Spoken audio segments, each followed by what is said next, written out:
It's been a minute, hasn't it? August was a month of writing.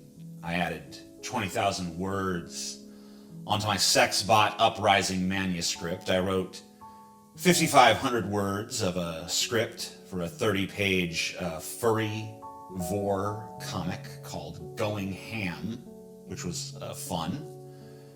I'd never written a comic book script before. Interesting to learn about that process. Then I wrote an 8,000-word letter to those closest to me because I'm incapable of communicating like a normal human being and can only apparently convey myself in furious bursts of typing after months of self-suppression. In addition, I wrote about 2,500 words of a manifesto I plan to release one day as a sequel of sorts to the Douchebag Bible. Between all those writing projects, I amassed an average word count of 1,161 words a day in August. This means I fell a little bit short of my goal of writing 1,500 words a day.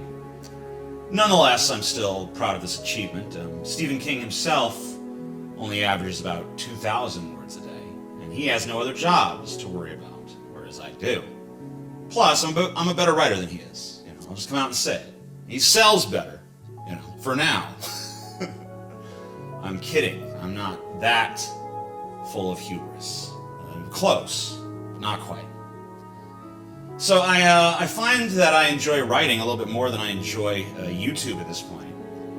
I wish that it could be my full-time pursuit, and perhaps one day it will be, but for now, I should endeavor to keep this thing alive.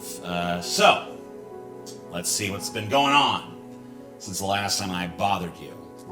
Keffals, the unstoppable force, the trans tornado, has, after less than a month of non-stop agitating on Twitter and in the media, succeeded in getting Cloudflare to cease its support of the lolcow milking forums known as Kiwifarms.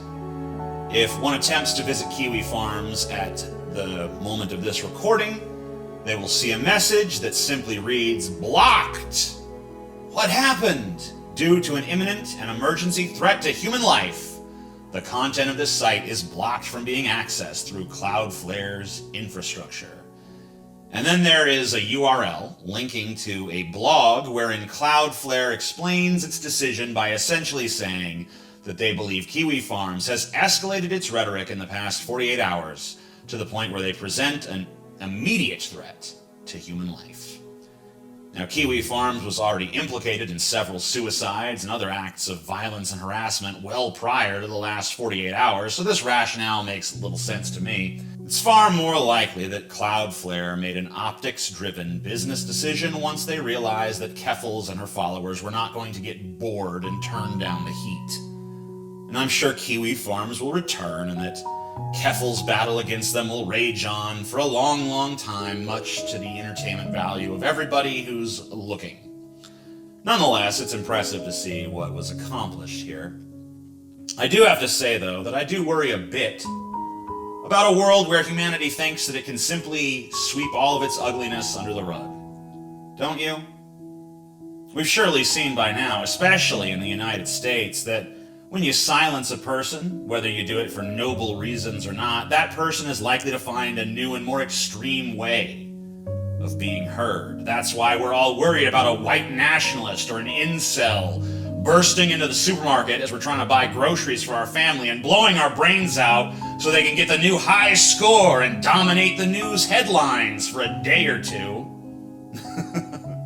Assuming their kill count's high enough.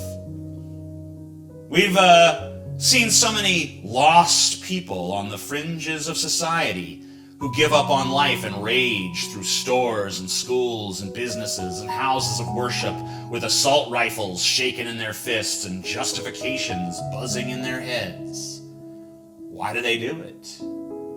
I think a big part of the reason is often because they feel unheard. And I worry that as we move more and more towards deplatforming and censorship as the ultimate solution to our problems, we risked the creation of more violent sociopathic narcissists with nothing to lose who view mass violence as their only megaphone, their only recourse. On the other hand, I fully acknowledge that if you allow such people to speak freely and openly, they do nothing but preach corruption and cruelty, spreading hate and maliciousness wherever they go, encouraging mass violence, and doing their best to make it state-sponsored and codified. Still, I believe that it's strongly incumbent on us to change their minds, not just shut them up. Because let's remember that the fringe of the right wing and the mainstream of the right wing have less space between them now than ever. Which means that the fringe only needs to moderate itself a little tiny bit to become mainstream. And the mainstream needs to only become a modicum more extreme to become fringe. And as a result of this nightmarish reality, horrible things have been befalling trans people all across America, as blatantly bigoted hate legislation has been passed in numerous red states, which victimizes trans people on systemic levels that no mere hate forum could ever hope to achieve. And these pieces of legislation have been cheered by mainstream figures in the right-wing media, as well as popular so-called alternative media figures. Trans people in the United States, and globally of course, but I'll focus on my own backyard here, find themselves in the eye of a hurricane with hate factions swirling around them, seeking to codify limitations to their freedom, to besmirch them as abusers, to brand them as a social cancer, and to normalize bigotry and bias against them to the greatest extent possible.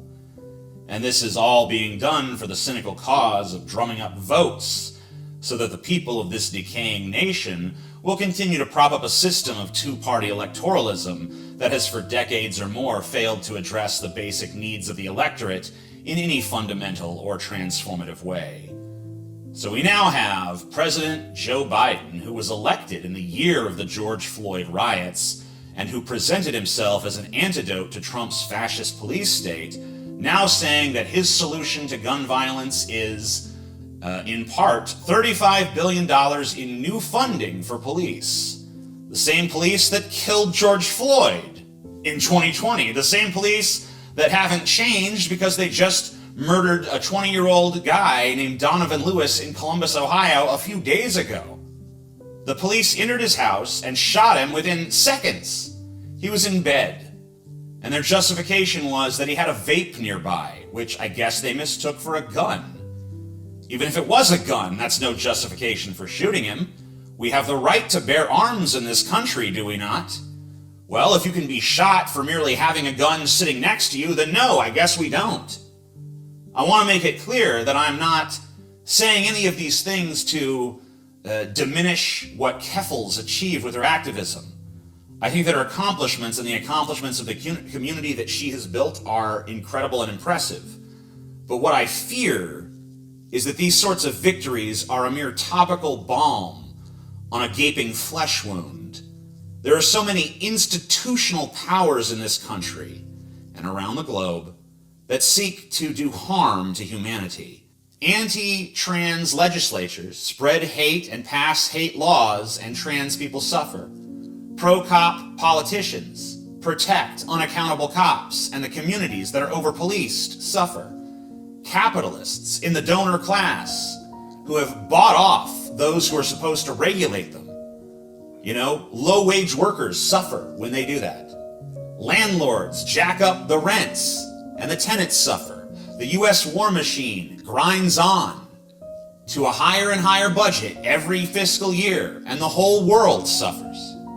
And I suppose my question to all of you is, when are we going to see these issues tackled with the same aggression and ferocity that Keffals brought to the Kiwifarms debacle? When are we going to see a united front of unwavering and inflexible people demanding change on these issues and never shutting up for a second until they get it? I personally hope that Keffals will use her current momentum and the obvious natural leadership qualities that she possesses to take on some of these larger challenges. Because the sort of uncompromising take-no-prisoners methodology that I've watched her so expertly employ in this last month is exactly what is needed to remedy these matters, in my opinion. But more than that, I hope that some of the people watching this video right now are inspired to fight relentlessly against whatever injustices they see in the world. Because with sufficient tenacity and relentless doggedness, you can inspire those around you and you can achieve victories that currently seem impossible. Anyway, if you'd like to reach out to me, I can be reached on my Instagram or on my Twitter down below. I had a different Twitter for years, but they suspended it. I had a secondary Twitter that they did not suspend, so that is now my main Twitter. I can also be reached on my Discord server, which is linked down below as well. I am also hoping to develop my own web presence that is not under the control of anyone else very soon. So stay tuned for that. I have some big plans for the next couple of months, but for now I think it's sufficient to let you know that I'm back in the arena of video making, and I have some bangers up my sleeve, but for now this is just a little hello. So hello, love you, subscribe, like, comment, peace the fuck out.